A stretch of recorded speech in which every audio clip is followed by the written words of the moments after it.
Jeopardy, champ Paul Curry used charms to woo his wife before murder. Doc says he was evil.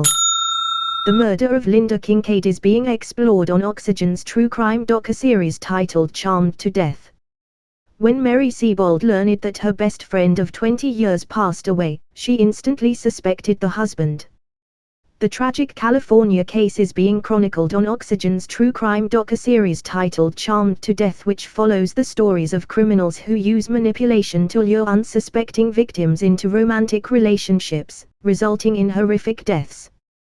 By the time Linda Kincaid met Paul Curry in 1989 at the San Onofre nuclear plant they both worked at, she had already been involved in a series of long-term relationships. According to the documentary, the sunny blonde was looking for love. Linda was a delightful, cheerful, generous, fun and smart lady, Siebold told Fox News. When you were around her, you were just comfortable. She never made you feel less than anybody. She didn't talk badly about people. She always saw the good in people.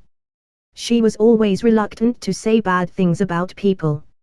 And I think that's exactly what trapped her into marrying Paul Curry. He overwhelmed her by being so loving and generous. He treated her like a princess. She only saw the good. Curry, a Jeopardy champ, was considered a genius by those close to him. Curry even alleged that he was a member of Mensa, the largest and oldest high IQ society in the world. Intelligence always impressed Linda, said Siebold. But they couldn't have been more different. She was a tall, lanky blondish brown hair gal who had a lot of friends and had worked a long time for one company. Paul was short, not very good looking and didn't really have a penny to his name, although he dressed well and spoke so eloquently. He had the ability to overwhelm you with his intelligence. She was really taken by that and overlooked everything else. He was a smart guy, there's no doubt about that, Siebold shared. God gave him a gift. And he used it the wrong way. The couple married in 1992 when he was 35 and she was 48, the OC Register reported. However, trouble was already brewing long before the pair said I do. According to the outlet, Curry had financial woes, including a 1988 bankruptcy. The New York Daily News reported that later on in the trial, a former wife who was married to Curry alleged she was frequently sick during the last year of their marriage. It was around that time, she alleged, that Curry suggested they both signed up for life insurance policies. Kincaid spent numerous times at the hospital after suffering from vomiting, headaches and bloody diarrhea, the OC Register reported. During a 1993 hospitalization, an unexplained dose of lidocaine was found in an IV bag, suggesting someone may have tampered with it, court filings revealed. While the Orange County Sheriff's Department had questioned the Currys, there wasn't sufficient evidence to point the blame on the seemingly doting husband. Siebold said she didn't buy it. Linda was in and out of a couple of different hospitals, she said. Only Paul and the nurses and doctors were allowed in the room. To me, that was the first real red flag. But they just couldn't pinpoint who could have done this. Siebold alleged that one time, she visited her ill friend at home and noticed an unusual amount of clutter. Linda may have been in the hospital for some time, but she was always neat and tidy, she said. I remember I saw a highboy dresser with just a bunch of papers on it. It was a 401k, life insurance policies, all kinds of debts. My initial thought was, this is not good. Something very bad is happening at the house. She had to get out of there.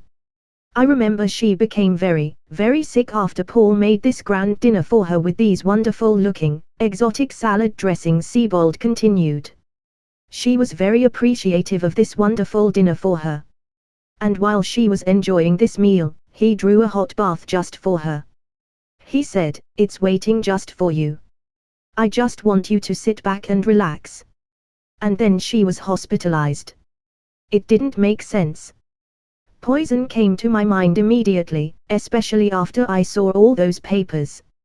According to Siebold, Kincaid became incredibly weak and wobbly, involuntarily shaking. The concerned pal was stunned, knowing Kincaid was always in great health and a noted non-smoker. And yet no one knew why she was becoming so sick. Linda just looked horrible, Sebald choked up. And it scared her. Sebald said her last conversation with Kincaid was a sad one. Her ex-fiancé before Paul and I knew something was up, she claimed. We talked a lot about how we just needed to get her out of that house.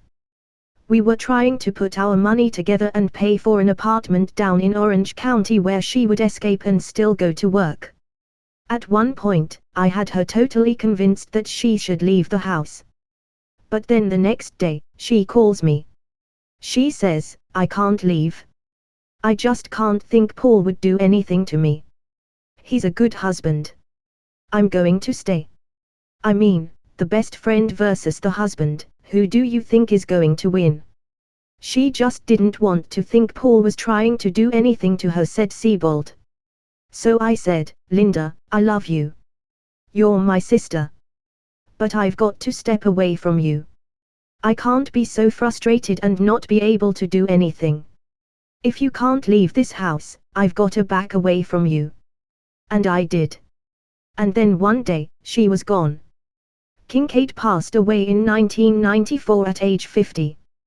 Curry, who was 37 at the time, collected more than $500,000 in life insurance and other benefits after his wife's death. He requested his first payments the day after her funeral and bought himself a Cadillac within 6 months, Assistant District Attorney Ibrahim Baitiath would later tell jurors in court. Curry was first questioned about Kincaid's mysterious death. However, authorities didn't have enough evidence to charge him at the time.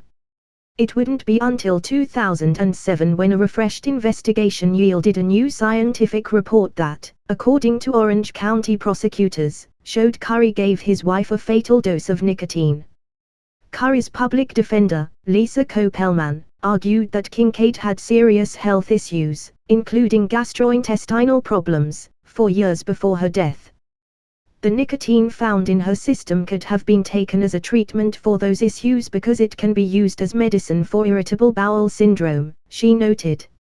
But the evidence showed Curry had slowly poisoned Kincaid over the course of a year before he finally slipped her a powerful sedative and injected her with a fatal dose of nicotine behind her ear. Curry was arrested in 2010 at age 57. At the time, he created a new life for himself as a chief county building inspector in Salina, Kansas.